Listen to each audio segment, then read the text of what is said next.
I'm Richard Falkingham. I'm the Head of Engineering and Manufacturing Development for the Howden Group.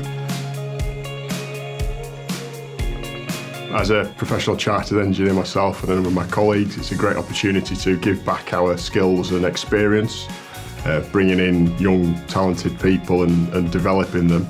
It gives us a pipeline of future talent.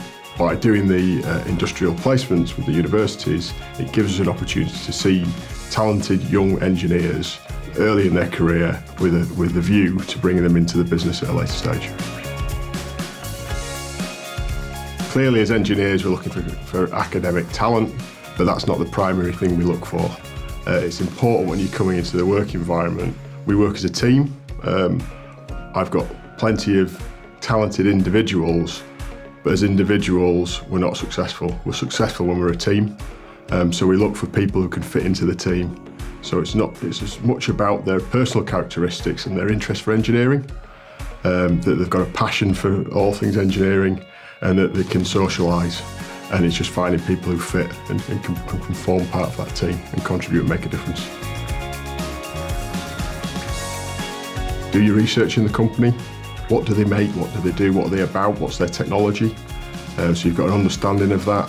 Equally as important, look at the commercials. We're all here to make money, and look at what commercially the business does. And there's plenty of information out there, particularly if you're talking to PLC companies around their company accounts.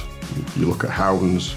We've got a strong belief in being sustainable in our CSR reporting, and that forms a thread through the strategy of our business. From my own experience, there's a big step from going from academia into the working world. Put your social life on hold for the first couple of weeks, Monday to Friday. We all I laugh at work, but you are coming into the world of work and you have to contribute. Be willing to learn and listen.